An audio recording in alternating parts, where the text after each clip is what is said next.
Hello at magandang kamalayan sa inyong lahat. At nandito na naman tayo sa ating classroom, sa ating eskwelahan na tinatawag nating School or Shifting Consciousness Higher Online Lifelong Learning. And ako ang inyong guru, ang inyong teacher dito sa eskwelahan na ito, sa ating klase na tinatawag nating KLASS or Kamalayan Learning Alternative Success System. At ako ay si Tato Malay na makakasama ninyo hanggang alas well, of course, I don't know what hour it is in your place where you're watching right now. So, hello, good evening, good morning, good afternoon, as the case may be. And well, as I've said, I normally would hold my class for 1 hour, but it all depends. Sometimes I go overtime, or sometimes I go lesser than an hour. Pero dito, as I've said, I have always been warning people that most of the teachings I give here are kind of shocking. So, well, I would say just brace on and aking ang pinaalalahanan na kung saan ay kung meron kayong hindi nagugustuhan, all you have to do is just to turn off or switch or ignore my program. No? So, hindi ito lahat kasi para sa mga nakakaintindi o nakakaunawa in terms of, well, what I teach here. But what I am always teaching here is something very new, very relevant, very, I would say, useful, and somehow, eh, lalo na sa ganitong klaseng panahon na nandito na tayo sa isang pagbabago, kailangan matutunan ninyo ang mga bagay na importante sa panahong ito. And I would say most of the teachings I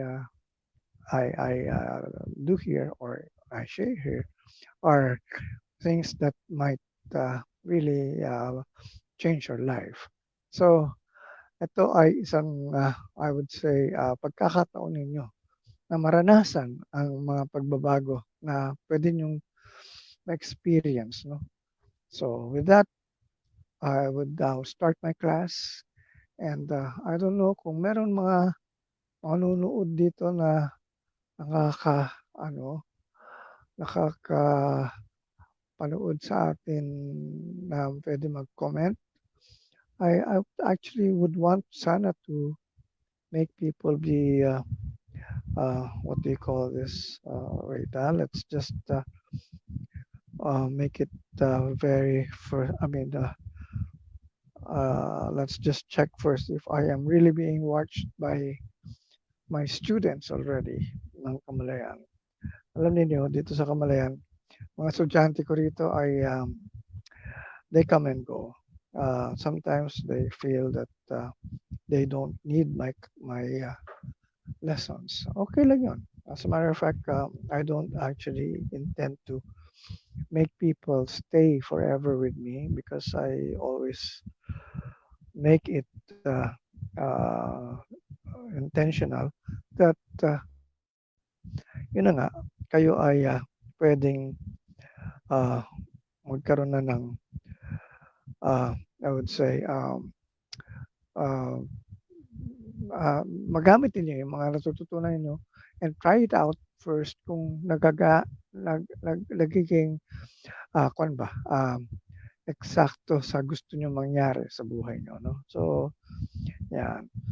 So, ayan, marami na tayong nanonood at I'd like to say hi to Arnel Guadalupe Caranto. Ayan.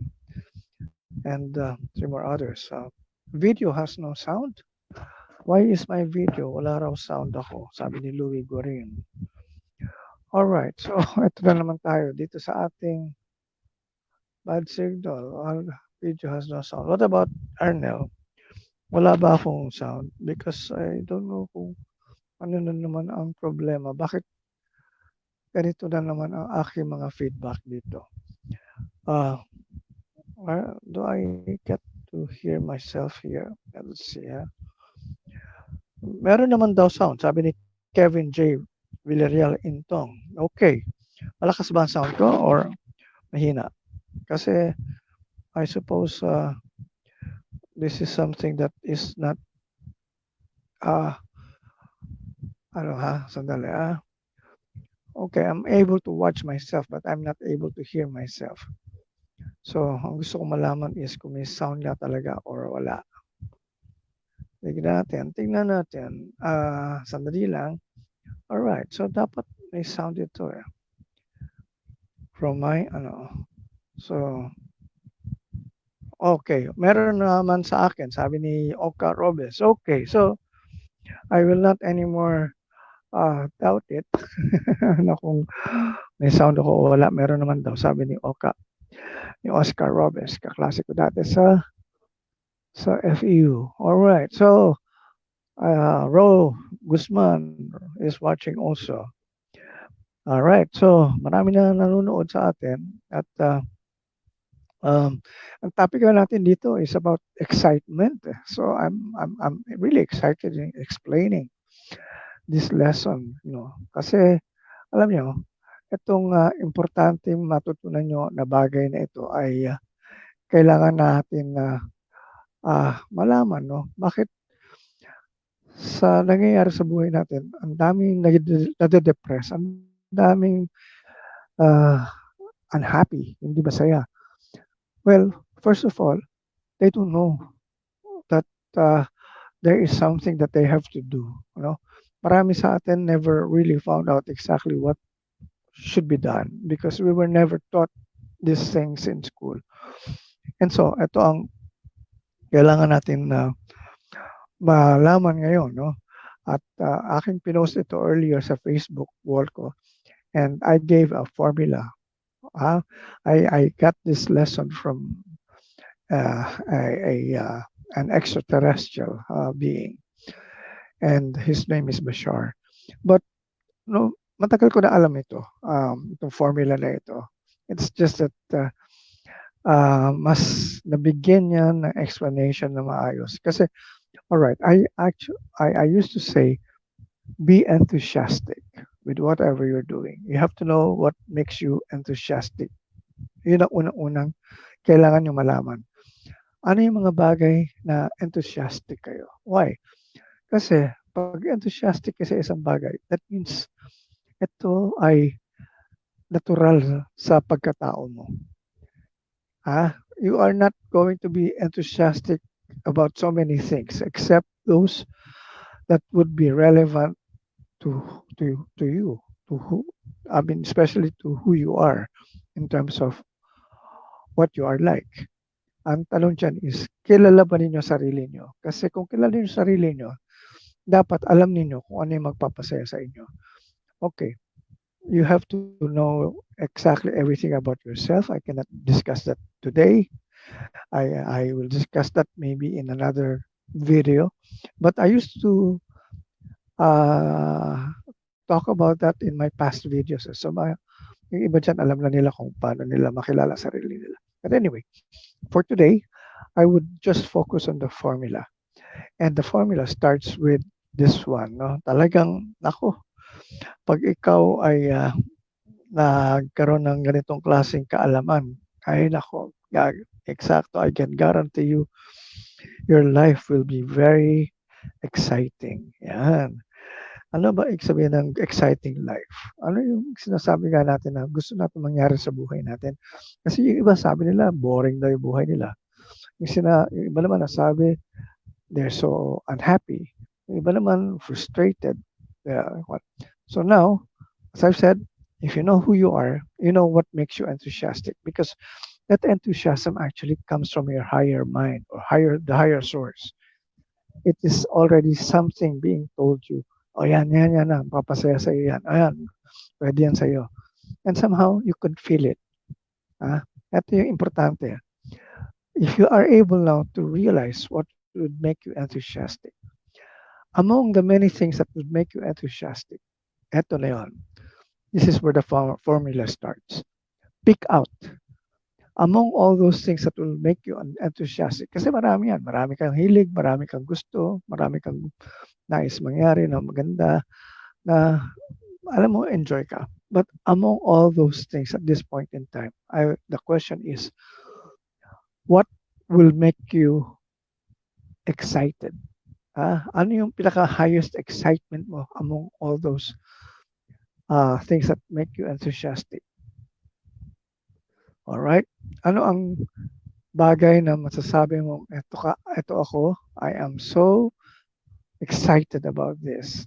If you can identify among all those things that make you enthusiastic, what would make you most excited? Yung talagang grabe ang feeling mo ng excited, pagka-excited mo. Ano yon? Pag nalaman mo na yon, eto na, umpisahan natin yung formula. Kasi many times we feel excited but nawawala rin the following day.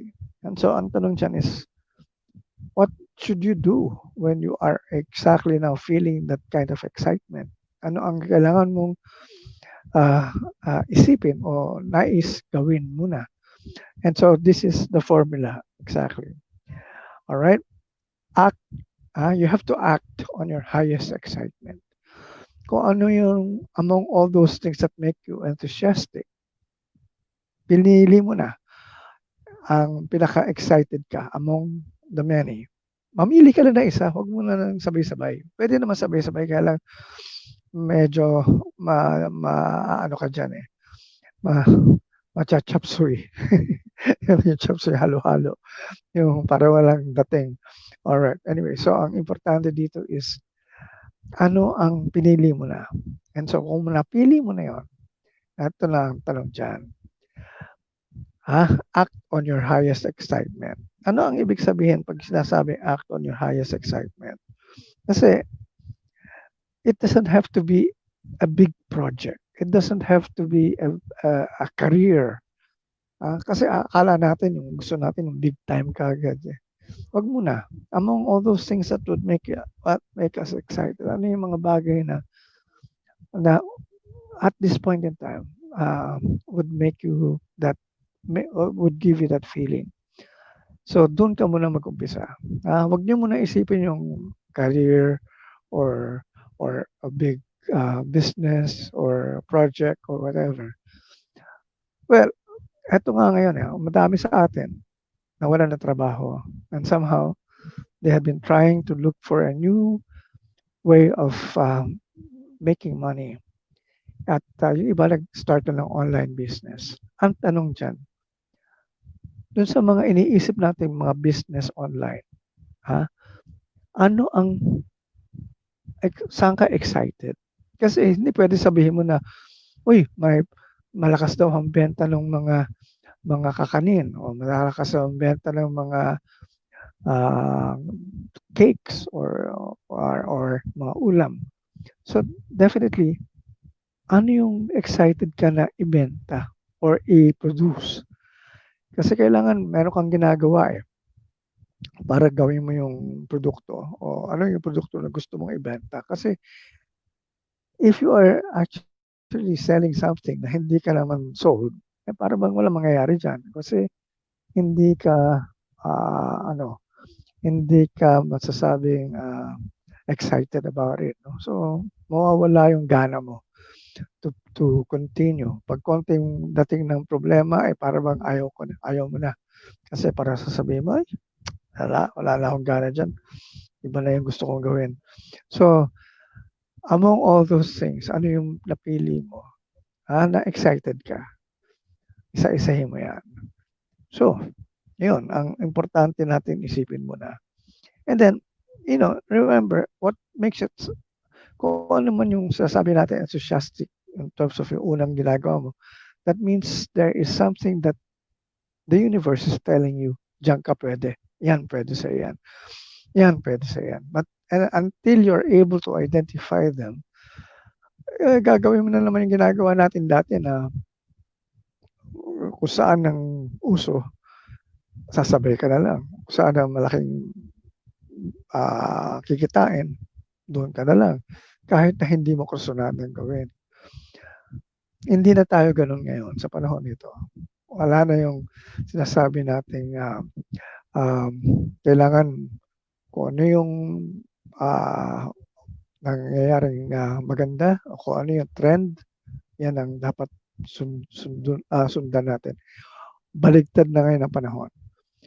Ang tanong ngayon dyan, ang kailangan natin maintindihan ngayon is, sino ka ba talaga ngayon?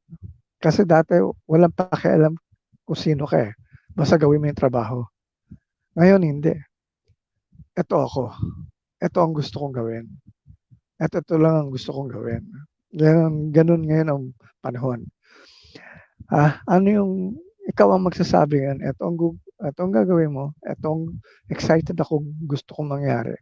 At yan ang gawin mo. Hindi na pwede yung, well, ano bang pwede nung paggawa sa akin at ako ay mag-a-apply ng trabaho sa inyo at kung ano man yung available na position dyan, di, sige na. Hindi na ganun ang panahon ngayon. Kaya nga nagkagulo-gulo yung dating order o yung dating setup eh. Yung dati nating kinalalagyan eh. Kita nyo, nagsara lahat. That is the way the universe is telling us, you had done it all wrong. Baligtad ang ginawa nyo. Akala ninyo may end result na gusto nyong mangyari na para kumita kagad na malaki, mabilis, doon kayo pupunta. Ngayon, kahit na walang pera dyan, kung hilig mo yan, sige, pagtsagaan mo muna yan. Or gawin mo yan kasi yan ang gusto mo. And this is exactly what we should encourage young people now, our children. Kung ano yung hilig nila, ano yung gusto nila, yun ang bigyan natin ng suporta. Hindi yung sasabihin mo kagad na, ay, walang kwenta yan, walang mangyayari sa'yo dyan. Kung gusto nila bakit? Anong pakialam natin sa kanila ngayon? They have all the rights now to say, this is what I want to do. And this is also what we need to understand. That kung ano yung gusto ng ating mga anak, na kailangan natin suportahan. Pwede natin bigyan ng mga options or alternatives or choices, pero ang last decision would still be made by your children. Hindi mo sasabihin ngayon na, ay, bata lang yun, wala pa ng ano. Balik, di ba, kung talagang tatanungin ko kayo ngayon, ang dami niyong mga plano or mga desires o mga dreams na hindi natupad dahil hindi niyo ginawa. Dahil ang sinabi sa inyo ng mga magulang niyo, wag yan, dito lang kayo, ito lang dapat mong gawin. And so, ano nangyari? Hindi natin sinunod ang gusto natin. Ang sinunod natin, yung gusto ng ibang tao, yung mga paniniwala ng ibang tao. Ang tanong is, ay ikaw, anong paniniwala mo? Kasi ito na yung talagang, I would say, kailangan natin bigyan ng, ano na ngayon, ng pansin. Ikaw, kung ano yung paniniwala ng iba at ginagaya mo lang, ang ibig sabihin yan, hindi ka original. At ninanakaw mo lang yung gusto ng iba o paniniwala ng iba. Ang dapat ngayon is, ano yung totoong paniniwala mo galing sa'yo at yun ang gawin mo. Alright, so act on that excitement. Wala na tayong pag-uusapan dyan. Naintindihan na ninyo siguro yung ibig sabihin. And we go now to the second step sa formula.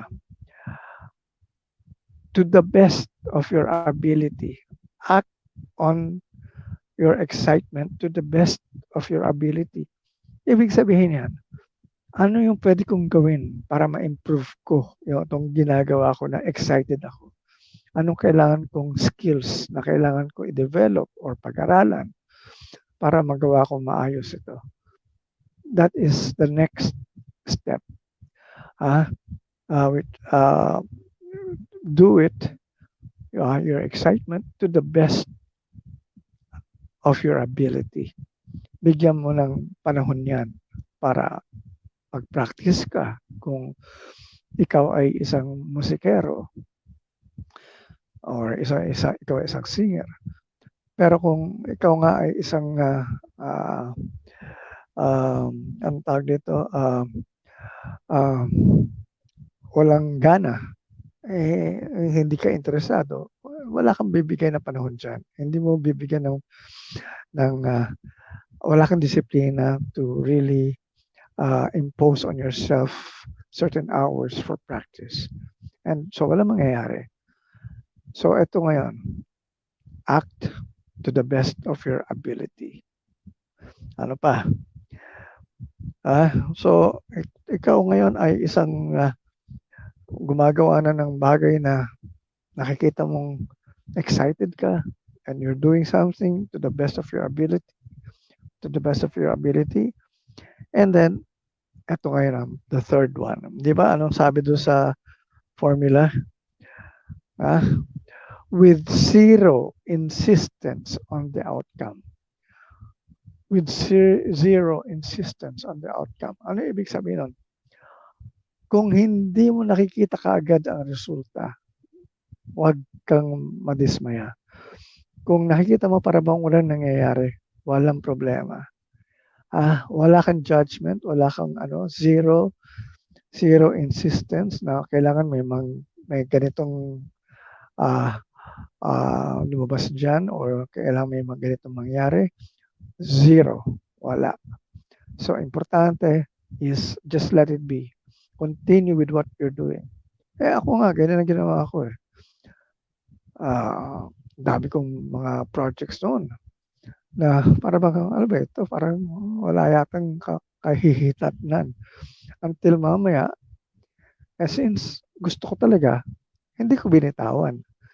Binabalik-balikan ko or tinutukan ko yung iba. At yung mga tinutukan ko, na-realize ko yung mga dreams ko. Na-realize ko yung mga ambition ko. So, pero ang importante dyan is, at this point in time, don't make any expectations. Sa business nga eh, sabi nga nila, kung ikaw ay nag-aaral ng MBA or basta entrepreneurship, usually first 2 years mo wala kang kinikita eh, o baka lugi ka pa eh. Ang tanong is, lugi ka nga, pag nalugi ka, anong gagawin mo? Pagpapatuloy mo ba o hindi na? So, ang tanong dyan is, gusto mo ba o hindi? Kasi kung gusto mo, tuloy mo pa rin kahit nalugi. Dahil karamihan naman talaga sa business eh. Sa umpisa, learning learning curve yan eh. Hindi mo pa talaga naalalaman kung ano talaga yung market mo, kung ano talaga yung kailangan mong gawin para sa produkto mo na ayusin. So basically, you're still on that learning curve. So don't make any expectations. So yan yung importante na ginagawa natin dito sa excitement natin. So wala kang wag mong isipin na ayoko na kasi wala ito, hindi na nangyari yung gusto ko eh. Yung iba 3 months pa lang o 2 months pa lang give up na. Pero dapat ang importante is bigyan mo ng talaga, I would say panahon yan. Okay, so the next one is trusting that your higher mind will manifest what you truly need. Alright, many times, itong ang gusto natin mangyari, hindi na nangyayari. But usually,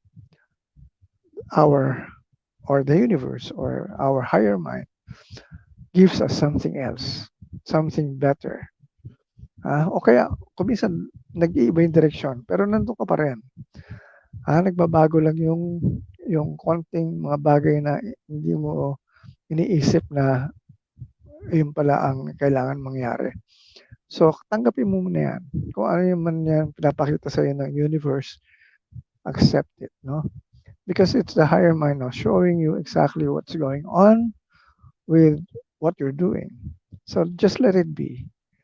Ito yung importante na kailangan yung naintindihan. Kasi dati tayo, pag sinabihan tayo ng, tama na yan, sobra na, wala naman nangyayari sa iyo dyan eh. Kapag pinagtatawanan ka ng ibang tao, sabi mo, huwag na nga. Mukhang wala na talagang mangyayari sa akin dito. But dito, sabi nga natin, do not expect anything, zero insistence on results or outcome, and then let the universe just, you know, give you something, uh, or show you, and definitely it will something will manifest that that you truly need. Maybe it's a lesson that you need to learn first, or maybe meron kang kailangan gawin na hindi mo pa nagagawa. So, andyan lang yan. And then, eto na yan, susunod na sa formula. And then whatever manifests, know that that's what serves you in the best possible way. So, kung ano man yun nandiyan dyan na muna, ha? Kasi hindi naman kaagad overnight success yan eh. Hindi naman kaagad dumarating kaagad lahat ng gusto mo eh. So, kung ano man yun nandyan, makontento ka muna at tanggapin mo yan. At just still continue. Kasi gusto mo naman talaga ginagawa mo. Excited ka nga eh. Kaya nga itong baligtad na nga ngayon ang panahon sa ating nakikitang dapat gawin eh. Dati, pag hindi mo gusto, pagtsatsagaan mo, paghihirapan mo. Dito, hindi mo talaga pinaghihirapan ng isang bagay kasi kung gusto mo, hindi ka nakakaramdam ng hirap. Pag hilig mo, wala eh. Kasi para bang enjoy ka lang eh. Naglalaro ka lang eh. Para bang, alright, maybe parang you treat it as a hobby. Pero again, as I've said, that hobby can become a big business later on if you just continue doing what you are supposed to be doing, no? And di ba maraming mga basketball players, hilig lang nila yung mag-basketball, laro. Mamaya eh na napasali na sa varsity, nag-graduate na sa college, mamaya nasa professional professional league na. So basically, that's how it goes. Eh. Pero hindi mo pinakawalan yung gusto mo kasi hilig mo siya, excited ka. Remember, that excitement is always the judge in your case. As long as it excites you, continue. If it doesn't excite you, don't do it. Never do anything that doesn't excite you. Kahit na sabihin mong malaking pera doon, if it doesn't excite you, hindi ka magiging masaya. And many of us really ended up not happy because we were not excited about it, about what we were doing. You know, many of us have jobs, or had jobs in the past na kung saan after retirement, para bang lumalabas parang, yun lang ba yun? Parang nasayang lang yata yung oras ko na binigay ko sa kumpanyang yun. Hindi ko yata nagawa yung mga bagay na gusto ko. So this is something now that you really have to learn. Ito lang ang rule natin palagi. I will always remind you, act on your highest excitement. Anything that you are doing, whatever that is it something that excites you? If it doesn't excite you, don't do it. So kung may mga question kayo, please let me know. Alright? So, wala akong nakikita rito sa aking phone. Tingnan natin. I will go back to my Facebook wall. Tingnan natin kung ano ang nangyari na sa aking klase ngayon. Kasi sayang naman kung hindi kayo mag-participate at magtanong. Kasi maraming rito katanungan regarding our excitement. Kasi many times we confuse excitement, the word excitement, with anxiety, with worry. Akala natin dahil anxious tayo, akala natin excited tayo. Hindi excitement yun. So you have to know your you have to know the real way of looking at it. All right, so okay. Wala na yatang nagbigay ng feedback sa akin. So, any questions? Am I still being watched by some people here? Bakit hindi ko natidinig ang boses ko rito sa aking phone? Bakit wala ako sound? May sound ba ako? Ito naman ako. Alright. What if, ayan, sabi ni Manuel San Mateo, what if excitement and talent doesn't match? So, alright. Okay. Ano ibig sabihin ng it doesn't match? Alright. Ano yung talent mo? Ano yung gusto mong i-develop? Ano yung gusto mong ah, makita? Kaya nga sabi ko, if you have a lot of talents, which among your talents would give you that much excitement? Yun, at kung ano yung ma-identify mo na mas excited ka among the rest. Kasi hindi pare-parehong level yan eh. So, saan ka mas excited? Doon ang gawin mo. Yun ang gawin mo muna. So, kunyari yung talent, ayan, hindi ko makuha exactly yung tanong mo. What if excitement and talent doesn't match? Kasi nga, okay, for example, all right, you have that inborn talent, but hindi mo talaga type. Kasi marami sa atin may magandang boses, pero ayaw naman maging singer. Or may athletic capabilities, pero ayaw naman mag full-time athlete. So may ganun eh. Ang tanong dyan is, ano talaga yung gusto mo? Ano yung, kasi kung talagang wala yung hilig mo doon, wala yung excitement mo, kung meron ka man mga gifts nga dyan na eh, ang importante kasi dito, try it first. Gawin mo muna yung talent kung saan mo kaya, hanggang saan mo kayang dalhin. But no expectations, zero expectations, zero insistence on outcome. Tignan mo muna kung hanggang saan mo kayang dalhin. Basta excited ka dyan. Wag mong gagawin ng isang bagay na hindi ka excited. If there is a talent that you are not excited with, don't do it. Kailangan excited ka. Does that answer your question, Manuel? So, mamili ka ngayon. Saan ka excited? Kasi kung hindi ka talaga excited, walang mangyayari. Kahit na sabihin mong, ang galing ko rito eh. Pero nakikita naman nila parang wala yung puso mo doon. So, wala rin mangyayari dyan. It will not be something that people will appreciate in you. Pero pag nakita nila yung puso mo, nandun doon, dahil nandun yung excitement mo, nandun yung talagang buo yung loob mo sa pagbigay o paggawa ng isang bagay na yan. Makikita nila, talagang, wow, ibang klase ito. And that is where this excitement really helps. So, I hope I answered your question. So, sino ba ang ating pwedeng magtanong? Meron pa kayong ibang tanong?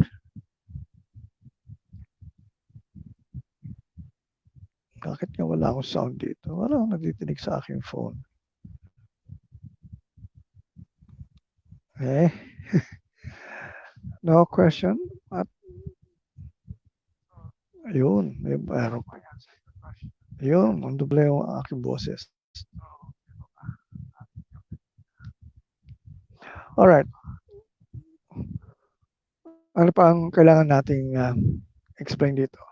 Remember, in anything that you do, at every moment, ako paggising ko sa umaga, ang una kong ginagawa, of course, I do my meditations, my daily prayer. Yan ang una kong ginagawa. And somehow, ang tanong nga dyan excited ka ba? Usually nga, ang tanong sa'yo, what makes you excited when you pray? Kasi a lot of times, we just do it na para bang repetitious na lang eh. Yung pagdadasal mo, para bang mechanical na lang. But somehow, it shouldn't be that way. It should be parang andun pa rin yung feeling of, I would say, excitement. No? Because first of all, you're talking to God or to the universe. So, ang tanong dyan is, how do you talk with God? Kasi if you're not able to feel that excitement, that means baliwala yung conversation mo or baliwala yung prayer mo. And so, ang tanong dyan is, have you actually experienced prayer with that kind of feeling?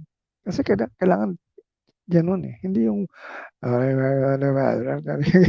yung parang very mechanical na parang Minsan nakakatulog ka na lang nga dahil nga hindi mo na iniisip yung ginagawa mo. But when you're aware of what's going on, when you pray, and somehow there is something that is happening, and you can feel something, and somehow that excitement should be there. So ako ngayon, after that, the next thing I would do is, wala akong plano pa kung ano yung gagawin ko kinabukasan. What I mean by wala akong plano, yes, I have a lot of things that should be done. Meron yung mga oras-oras na may mga duties ako, lalo na dito sa bahay. I actually have a lot of things to do. I wash the dishes. I actually feed my mom. So may mga ganun ako mga chores. No? So still, again, ang tanong dyan is, in between all those things na nakaset, ano yung pwede kong gawin na excited ako? I would go check maybe the YouTube channel to find out if there's something new to watch na maganda, nakaka-excite. Or watch TV kung may something exciting. Or kung wala, uh, maybe try to look at my books, what I need to really now read again, if ever I need to read again something. Anything that would make you move. Kasi kung minsan ang excitement natin, it doesn't actually happen na kailangan may ganito ganyan. Ang nangyayari diyan is bigla na lang may kutob na bigla na lang meron nagsasabi sa akin, oh, you go to this place, or you turn on the TV, or bigla na lang parang may darating sa isipan mo na gusto mong gawin. And then, kung ano man yon, yun ang gawin mo. Ganun lang kasimple itong excitement na pinag-uusapan natin. Wala tayong, ano rito, yung planuhan, wala. Whatever makes you excited, go with that. Go with that flow. Ayan. Of course, sabi nga natin, meron tayong mga schedules, meron tayong mga kwan. But even then, pati yung mga ganong ordinary things that we normally do every day, the same things we do, we have to make them exciting.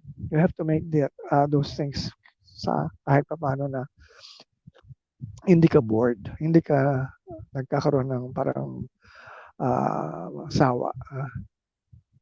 So tuloy-tuloy lang yan. And somehow, ito yung importante nating isipin na ito yung karamihan sa atin na-frustrate sa buhay dahil nga ang iniisip kagad nila is yung resulta o yung outcome. Andito palagi sa formula na ito, sinasabi, wag kang mag-iisip o you have to have this zero insistence on any outcome. Wala kang ina-expect. Basta excited ka, gawin mo lang yan. Whatever, kung may nangyaring maganda, okay. Kung walang nangyaring maganda, okay pa rin. Basta at least ginawa mo. Yun ang importante rito. And that is exactly how I lived my life for so many years. I never judge myself na ay ayoko na gawin yan kasi ginawa ko yan noon, wala akong gana. But again, okay, like eating some food in terms of yung mga bagong nakakain mo. Marami sa atin ayaw kumain ng mga bago dahil ang gusto lang nila yung nakasanayan na nila. May mga ganun tao ay ayoko yan. Hindi masarap yan. Ang tanong natikman mo na ba yan? Hindi pa. Ay paano mo sasabihin hindi masarap? Hindi mo pala natikman pa. So, tikman mo muna. Yan ang problema natin. Hindi natin muna tinitikman, hindi muna natin tinatry to find out kung magugustuhan natin, if it will make us excited.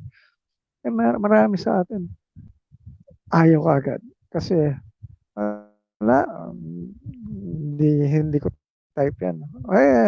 Na-try mo na ba yan? Hindi pa. Ay, bakit alam mo hindi mo gusto? So, i-try mo muna. Yan ang importante. So, yun ang importante nating ginagawa sa panahong ito. Try everything that would make you feel excited. And among those things that you made, that you tried, and among those things that made you excited, saan ka pinaka-excited? Yun ang puntahan mo muna. Kung saan yung degree na mataas ang excitement mo, Yun ang gawin mo muna. Iano mo muna yung iba. Balikan mo na lang yung iba. Pero I always act on my highest excitement. Remember the first line, act on your highest excitement. Saan ka palagi excited? Kunyari, pagkatapos dito, hindi ko pa alam kung what I would do that would make me excited. But I am looking forward to what will make me excited. I know, kasi ganito yan. If you're positive, many positive events, situations will be created. Yan ang tinatawag natin synchronicity yan. Yung parang akala natin parang, uy, ang ganda naman, bakit ganun? Parang ang mga blessings dumarating sa akin. Excited. Parang bakit ang ganda ng takbo ng nangyayari sa akin? It's because, you have maintained that kind of excitement about things and you're being positive. On the contrary, if you're negative, you will create a lot of negative situations. And so, tuloy-tuloy yan. And somehow, akala mo, malas ka, na puro malas ang dumarating sa'yo, kabisitan. Ang problema dyan is, kailangan malaman mo kung nasaan ka. O ano ang dumarating sa buhay mo palagi, kung magaganda, continue on that level. Pero pag hindi, stop and find out exactly where that is coming from. And many of the things that we don't like actually come from our beliefs. Ang ating belief system, ang pinakahari dito sa level na gusto nating maintindihan na kung ano yung gusto nating gawin. Many of the things that we want to do in grande, na parang mukhang imposible, walang imposible sa totoo lang. Ang problema mo lang, ikaw lang nagsasabi na hindi pwede. Pero pag sinabi mong, walang imposible, kaya ko yan. So, walang problema. The universe will just open opportunities or doors for you and somehow will let it happen for you. Pero kung sa umpisa pa lang sinabi mo, ay, walang mangyayari sa akin yan, mahirap yan, hindi ko kaya yan, or mahihirapan ako dyan, tapos na. Ginawa mo na kagad ng closure yung gusto mong mangyari. And many times, ganoon ang naging buhay natin Hindi pa natin ginagawa, hindi pa natin sinusubukan. Hinusgahan na natin sa sarili natin na hindi natin magagawa. And somehow, saan galing yun? Bakit natin inisip na hindi natin magagawa? Well, siguro, marami tayong paniniwala na, ay, hindi mo kaya yan, mahina ka bobo ka Ayan, mga ganyan, pinaniniwalaan mo. So, ang tanong, hanggang ngayon ba, pananiniwalaan mo yung mga ganyang bagay? Kasi kung pananiniwalaan mo yan, talagang walang mangyayari sa'yo. So, ang tanong dyan is, check your beliefs because your beliefs are the ones that are now going to make you, I would say, become, or rather, give you that kind of a direction as to which one you would actually take. And mind you, since, for example, nagkaroon ka ng pagkakataon na ito na nga yung tinatahak mo. And somehow, parang hindi ka umuusad. Wala kang problema. Sige, diyan ka pa rin. Alright. And then just check on your beliefs. Why am I being stuck in this particular position or on this level? Maybe there is something in your belief that would actually answer that. So, lahat yan, pag nagbago yung mga paniniwala mo, makikita mo magbabago ang takbo ng panahon, takbo ng buhay mo. So, yan ang importante na kailangan natin ginagawa. So again, to summarize everything and to just maybe remind you of what we had just talked about, I will now again go back to our lesson in terms of our formula about excitement, and somehow ito yung sinasabi nga natin na kailangan natin maintindihan ng maayos na kailangan kasi every moment that excitement should be there. Otherwise, forget what you're doing. And so ang tanong dyan is, who remembers the formula? Okay, the formula is act on your highest excitement to the best of your ability with zero insistence on the outcome, trusting that your higher mind will manifest you truly what you truly need.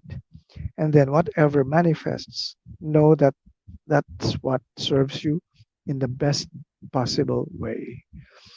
It came from Bashar, and somehow it completed what I used to actually teach. I used to teach about enthusiasm, being enthusiastic, but somehow this actually more of defined that formula.